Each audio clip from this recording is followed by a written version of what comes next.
Amén. Bien, no sé si se pudiera dar un poquito más de volumen a este micrófono.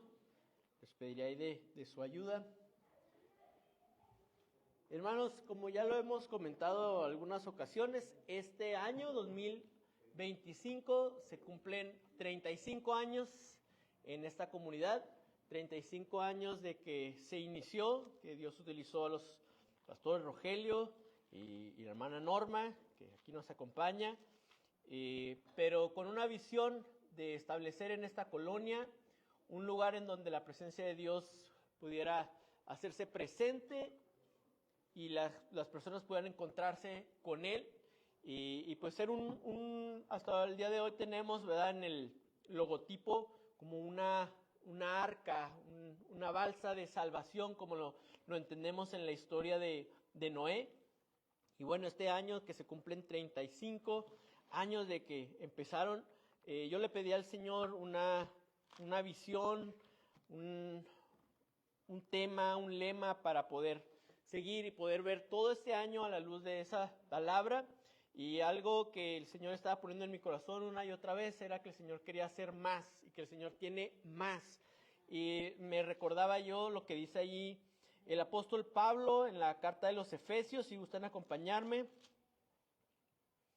En Efesios 3, versículos 20 y 21 está de alguna manera haciendo como un cierre, porque se asemeja a los cierres que hace el apóstol Pablo en las cartas, pero aquí dice: y aquel que es poderoso para hacer todas las cosas mucho más abundantemente de lo que pedimos o entendemos, según el poder que actúa en nosotros, a Él sea gloria en la iglesia, en Cristo Jesús, por todas las edades, por los siglos de los siglos. Amén. Amén, hermanos. El Señor, dice aquí Pablo, es capaz, es poderoso de hacer mucho más, dice, abundantemente de lo que nosotros pedimos o imaginamos. ¿Qué significa esto, hermanos? Que nosotros a veces pensamos que lo que imaginamos o lo que le pedimos a Dios es el tope, es el límite. Pero Pablo les estaba recordando a los efesios de que Dios va mucho más y Él tiene mucho más que dar, que hacer de lo que nosotros podemos imaginar o incluso llegar a pedirle. Y ponía en mi corazón el Señor que en este año Él nos dé una capacidad de pedirle, una capacidad de creer que Él es la fuente inagotable de toda bendición. Usted y yo no podemos agotar los recursos de Dios. Usted y yo no podemos llegar al límite de su capacidad, de lo que Él puede hacer.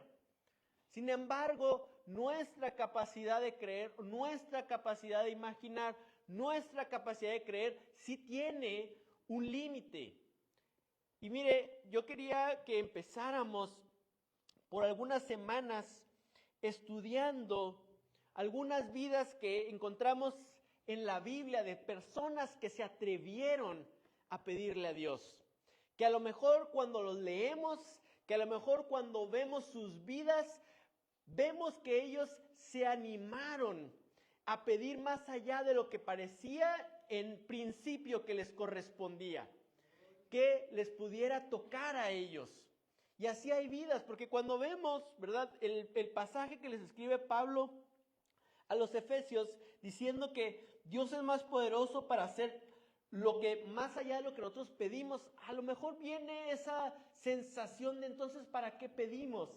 Si de alguna manera Dios sabe lo que es mejor, Dios tiene más para darnos, no podemos limitar a Dios con nuestra oración, entonces ¿para qué pedirle?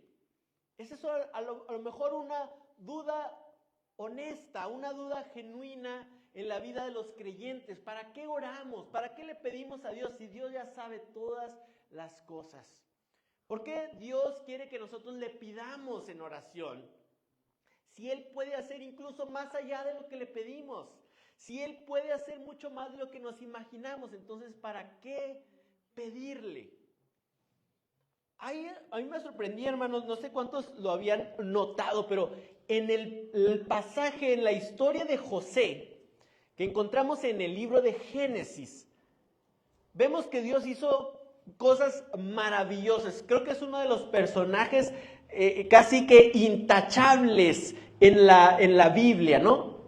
No lo vemos fallando como sí vemos a muchos otros personajes. Y sabe una cosa, no quedó registrado en el libro de Génesis una oración de parte de José. No hay una vez que diga que José le pidió algo a Dios. Desde el principio José tuvo una revelación de su llamado.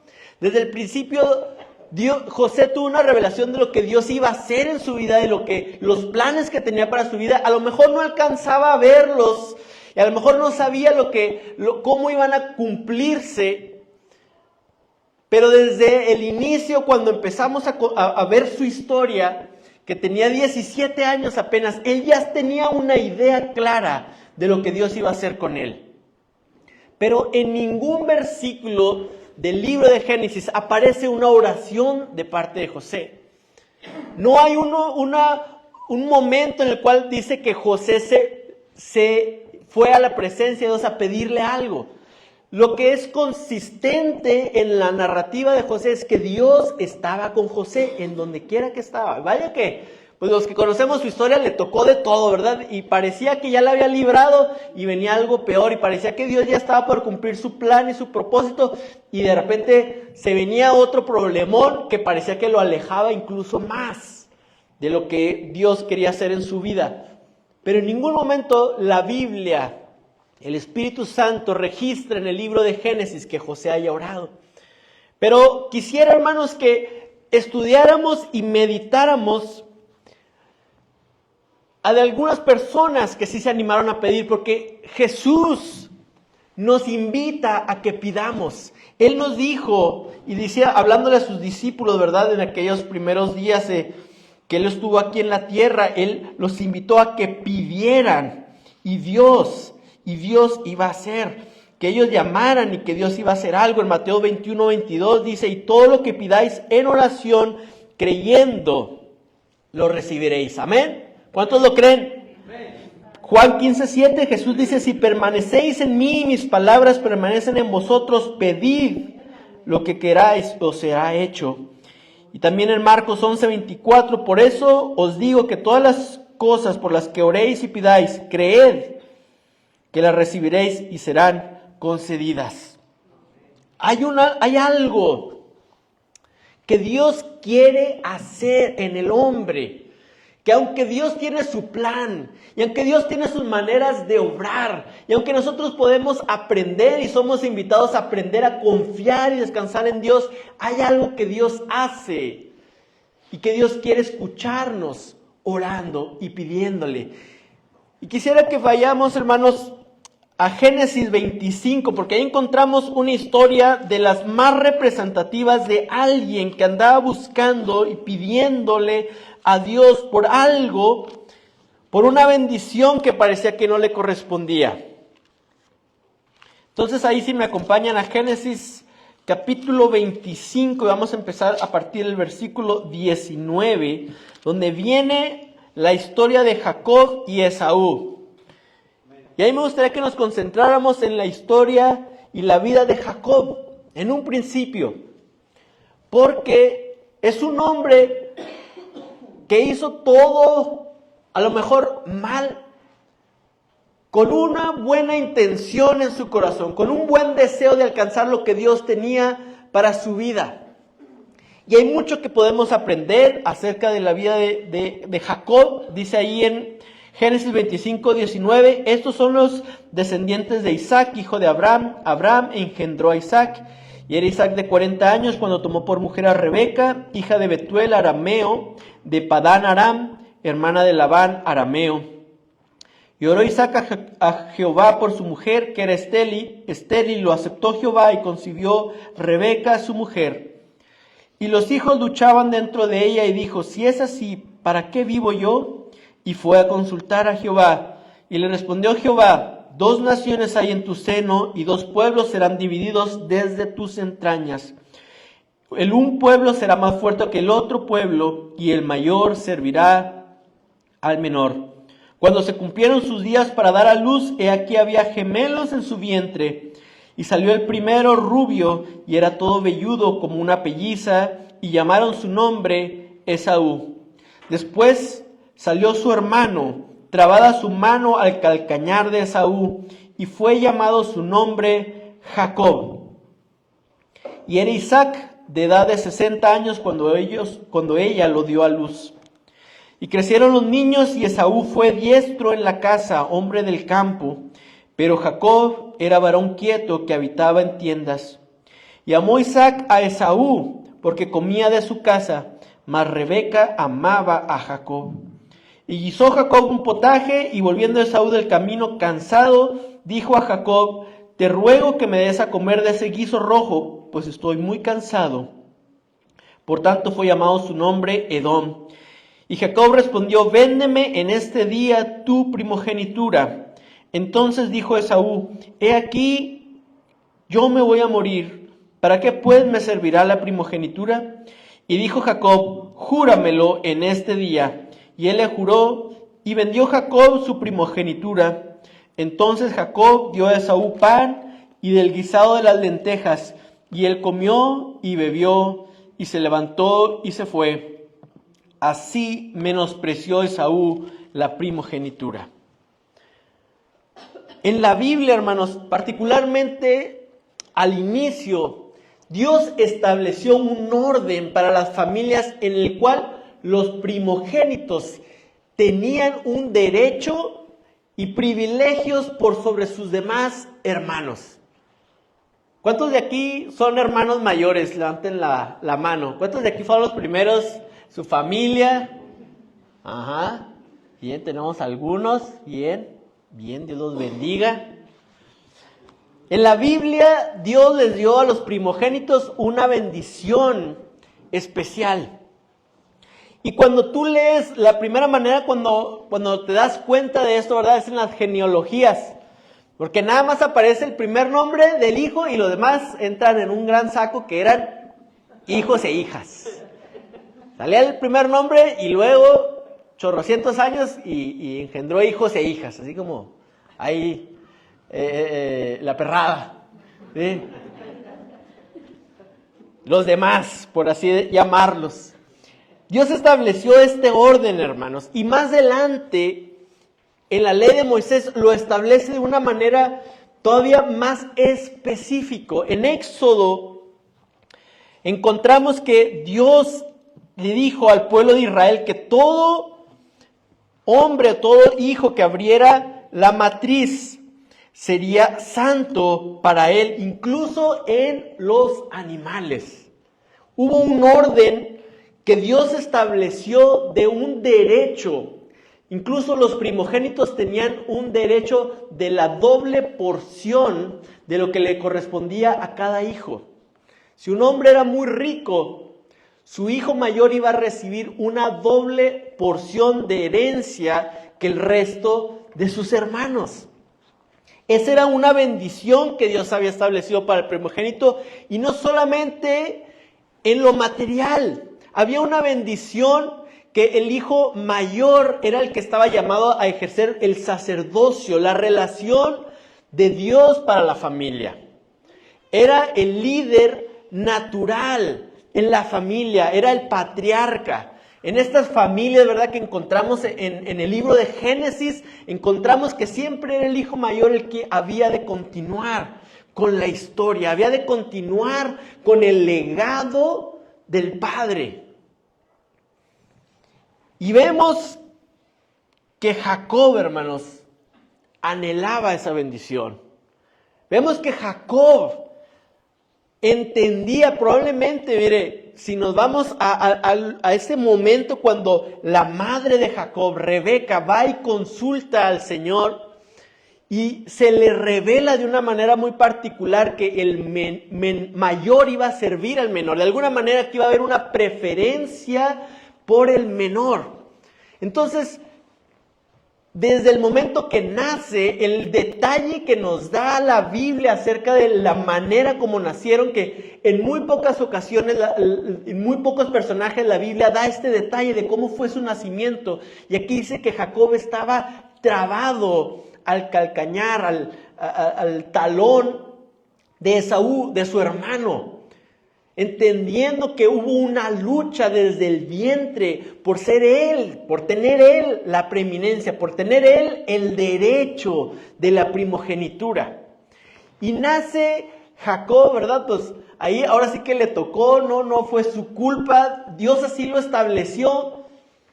No sabemos si Rebeca se lo había comentado a alguien o si como María, la madre de Jesús, guardó esa profecía y lo que declara ahí el capítulo en su corazón.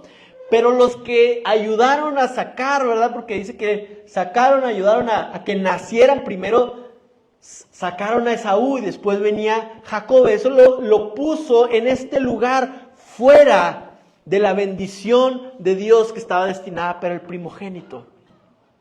Ese día quedó sellado de alguna manera un destino para Jacob. Ya estaba sellado lo que él iba a hacer, cómo iba a ser su vida. En ese día de su nacimiento, que él no pudo lograr acomodarse para salir primero y tener esa bendición que Dios había establecido desde el principio para los primogénitos. Y entendemos, hermanos, y nos podemos imaginar que fue algo que Jacob estuvo buscando toda su vida. Que Jacob fue una persona que desde joven se sentía insatisfecho, que había algo, no sé, a lo mejor de niño no lo entendía, no lo podía racionalizar, pero él sabía que había algo que le faltaba. Que él sabía que había algo que él no había podido lograr en esta vida y que a lo mejor nunca iba a poder lograrlo. Y había probablemente una frustración.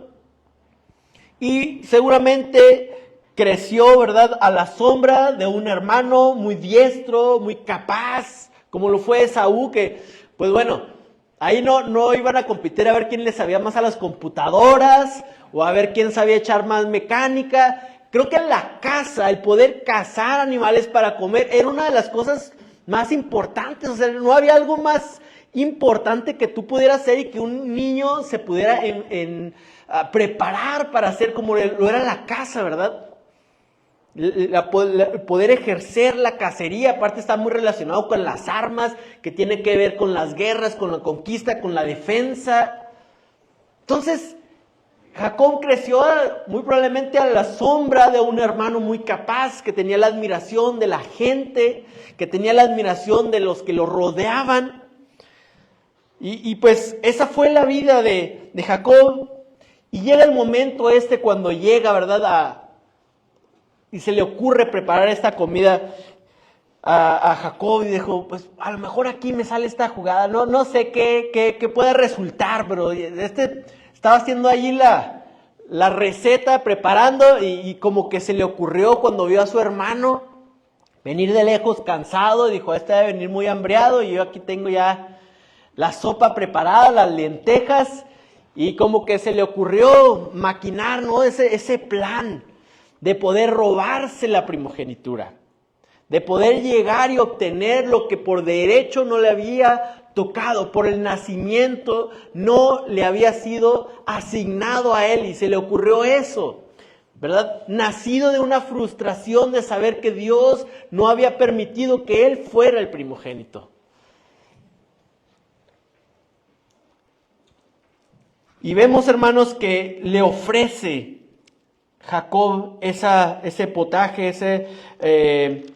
esas lentejas, ese guiso rojo. Yo no sé, aquí tenemos un chef y luego aparte tenemos muchas hermanas que tienen ahí su sazón especial, muy rico. Yo no sé cómo haber estado ese guiso de Jacob, ¿verdad? Pero a lo mejor, y como suele suceder muchas veces, que el hambre es el ingrediente secreto. A veces, no sé si le ha tocado a ustedes veces que así traes tanta hambre, y el primer bocado hasta una lagrimita se te sale así. Ese burrito así. O nomás me pasa a mí. No sé si les ha pasado a ustedes esos viajes de misioneros. Me acuerdo que me contaron había una historia de un señor que, pobre señora, la esposa de este hombre, porque siempre el hombre estaba con que no le gustaba cómo le caen los frijolitos. No, es que no, así no son, a mí no, así no me gustan. No, pues es que que los había probado de quién sabe qué. Y ahí estaba la pobre señora intentando diferentes recetas para que darle gusto al marido de los frijoles, y le ponía esto y le ponía el otro, y aquí y allá, y no sé qué se les pudiera ocurrir a cada quien, y que ponerlos con cebolla, que una raja de chile a la hora de cocerlos, que poner las antes, ponérsela después, que frijoles pintos, bayos, peruanos, de todo estaba intentando. Y un día, en un viaje, este matrimonio, ¿verdad? Andaban pero bien hambriados y no tenían nada de comer. No recuerdo por qué, no me acuerdo si me lo contaron, por qué tenían tanta hambre. Llegan a una casa muy humilde con una señora y le piden de comer. Y esa señora tan humilde, lo único que tenía eran frijolitos. Y les da un plato, y el señor luego al primer bocado, ándale, así es como me gustan los frijoles. Y hasta ese momento la señora entendió que lo que le faltaba a ese cuate era hambre. Y sí, a veces el hambre es el ingrediente secreto ahí para que uno disfrute la comida. Que cuando uno no tiene hambre, pues la comida no la va a disfrutar. Bueno, ahí de eso lo podrá discutir el chef, ya tendrá ahí su psicología detrás de todo eso. Pero creo que Jacob entendió un poquito de esto y dijo, aquí yo me hago de la bendición de Dios para mi vida. Y como hay un dicho, ¿no?, que todos conocemos, que el fin justifica los medios. Él tenía el fin en mente, que era tener la bendición de Dios asignada para los primogénitos en cuanto a la doble porción de la herencia, en cuanto a la bendición espiritual que el padre oraba por su hijo mayor, y por la preeminencia en la familia, ¿no? Y se le ocurrió que ese guisado a lo mejor estaba tan bueno, y vio a su hermano tan hambriado, que dijo, aquí nos hacemos de esta primogenitura, de esta bendición. Y hermanos, esta historia, si algo nos revela, es el menosprecio de Esaú por la bendición de Dios. Aquí encontramos a un hombre como Jacob, desesperado, porque no encontraba, porque no daba con la manera de satisfacer esa necesidad en su interior de tener la bendición de Dios. Esa frustración de no haber nacido 2 segundos antes o 1 minuto antes que su hermano y poder lograr esa bendición. Esa frustración lo tenía preparando esa bebida, esa comida y dándosela a su hermano. Pero vemos un hermano tan satisfecho con sus propios logros. Un hombre satisfecho con lo que él tenía la capacidad de hacer. ¿Verdad? Era un hombre hábil con las armas, hábil con el arco, con las flechas, con las lanzas. Era un hombre satisfecho con la forma como su vida se había ido desempeñando, y eso lo llevó a menospreciar una bendición tan importante como es la que Dios le había dado a los primogénitos. Y Esaú estaba ahí menospreciando, hermanos, la bendición de Dios. Y déjame decirte, para nuestra vida, el engañador sigue preparando platos de lentejas que se ven como muy ricos, que se ven como justo lo que queremos, pero solamente sirven para revelar qué tanto apreciamos, amamos y valoramos la bendición de Dios para nuestra vida. Aún hay platos de lentejas, hermanos, siendo ofrecidos a cambio de la bendición de Dios. Y déjeme decirle algo, Jacob mismo lo sabía. Por lo que sucede en la historia, él sabía que no había logrado nada, que ese trato no valía, no tenía ninguna legalidad en ningún lado, que no servía para nada, no sirvió de nada, excepto que reveló el corazón de Esaú. Un menosprecio por la primogenitura, un menosprecio por el lugar que Dios le había dado. Esaú estaba cambiando la bendición que a lo mejor se iba a ser materializada una vez que su padre muriera. En el futuro, él estaba cambiando lo inmediato por lo futuro. Él estaba poniendo toda su atención en lo que tenía presente y dejó de ver lo que había en el futuro, lo que Dios tenía para él. Y esa es una encrucijada que usted y yo como creyentes y como hijos de Dios estamos también ahí. Y tenemos que tomar esa decisión. Y muchas veces significa rechazar lo inmediato, lo presente, lo que vemos como lo más apetecible en el momento, por la gloria de lo que vendrá.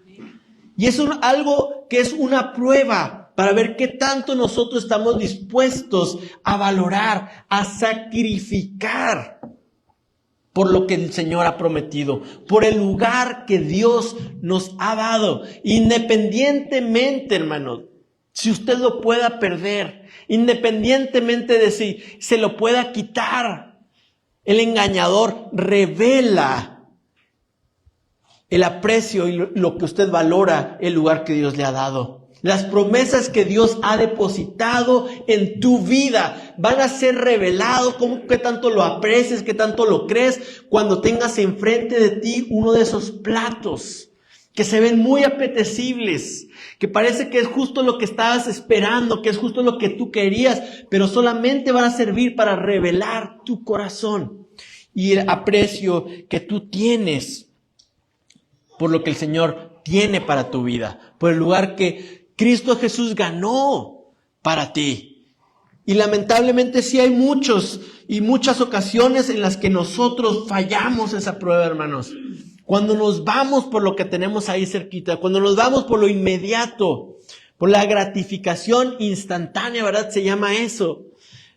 Los desarrolladores y los ingenieros detrás de las aplicaciones que tenemos en nuestros celulares entienden de este fenómeno psicológico en el ser humano de la recompensa inmediata, y nos hemos vuelto tan dependientes de que ese estímulo se esté dando constantemente y lo estamos buscando y no nos permitimos esperar. Y no nos permitimos detenernos un momento a pensar si es lo que realmente necesitamos o si es solamente lo que nuestra mente nos está pidiendo constantemente y no nos da nada. Probablemente Esaú traía comida, traía algo que había cazado, estaba a punto, lo único que tenía que era, bueno, a nosotros ya no nos toca, ¿verdad? Tenemos la bendición de que vamos al súper, en el súper ya incluso están las verduras ahí picadas, envueltas para que uno ya nomás las eche, así para la gente como yo que no nos gusta tanto cocinar. Pero en aquella época pues no había para dónde hacerse, lo que había cazado Esaú, ya fuera un venado, no sé, hasta un búfalo, lo que sea que haya cazado y que tenía, pues había que empezar desde, ¿verdad?, tasajarlo y separar la carne y todo eso. Era una espera. Pero ahí estaba el alimento. No era que había una escasez, no era que no estaba la provisión. Era simplemente una decisión de esperar, una decisión de ir por lo que parece un poquito más difícil, una decisión de abstenernos por un momento, hermanos, de lo que está puesto delante de nosotros y decir, yo prefiero lo mejor. Lo bueno, yo prefiero lo mejor a lo bueno. Y eso conlleva un sacrificio que como cristianos necesitamos hacer. Pablo les dijo a los efesios, ¿verdad? Dios puede hacer mucho más de lo que imaginamos, pero ahí estamos nosotros sin ni siquiera utilizar nuestra imaginación. Solamente deteniéndonos a ver lo que tenemos delante. Ese plato de lentejas, ese guiso rojo, ese pan que está ahí después de una jornada larga y es a lo único que aspiramos. Cuando sabemos que Dios tiene mucho más para darnos, cuando Dios nos ha dado un lugar y unas promesas y cosas que se van de cumplir en tu vida, pero el enemigo está ahí ofreciéndonos algo y revela nuestro corazón, ¿verdad? Jacob no fue un hombre religioso. Él nunca supo encauzar esa frustración en su vida de lo que necesitaba, llevándolo a Dios. Vemos hasta este punto a Jacob haciéndose más, valiéndose de sus artimañas y artilugios, ideas y maquinaciones para hacerse de la bendición de Dios, cuando el Dios que quería bendecirlo, cuando el Dios que tenía algo para él estaba ahí, disponible para escuchar su oración, disponible para recibir de parte de Jacob ese anhelo. Y hermanos, a mí me gustaría que como iglesia nos acercáramos a Dios, confiando en que Él puede darnos mucho más. Pero entonces, ¿por qué limitamos nuestra oración? ¿Por qué limitamos nuestra imaginación de lo que Dios puede hacer? Y me gustaría que este año, hermanos, dándole gracias por lo que han sido estos 35 años, vamos a decir, Señor, tú todavía tienes más. Tú todavía tienes mucho más. No menospreciamos, pero sabemos que en ti siempre va a haber más. Siempre va a haber más, hermanos, de lo que ya has visto. Siempre va a haber más de lo que tú puedas imaginar. Siempre va a haber más de lo que tú has creído, incluso de lo que tú puedes pedirle a Dios. Y que este sea un año que el Señor nos encuentre pidiéndole, acercándonos a su presencia. Señor, tú tienes más para darnos. Aquí estamos. Fallamos la prueba a veces de irnos por lo que tenemos inmediato, por ese plato de lentejas. Estamos fallando esa prueba una y otra vez. Pero queremos, Señor, ser encontrados fieles, valorando lo que tú vas a hacer y lo que tú estás haciendo. Amén. Ese sea nuestro clamor como iglesia, hermanos.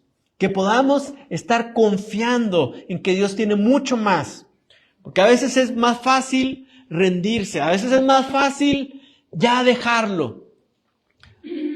Pero el Señor todavía tiene mucho más para darnos. Estas semanas que hemos estado orando a las 5:30 de la mañana, es solamente 2 días a la semana más o menos lo que proponemos, hermanos. Pero yo creo que el Señor tiene mucho para hacer en su iglesia a través de aquellos que se disponen a buscarlo, de aquellos que se disponen a llevar su carga y su necesidad delante de Él. El día de hoy llegamos aquí con algunas peticiones que resultaron ser ya milagros y oraciones contestadas, ¿verdad?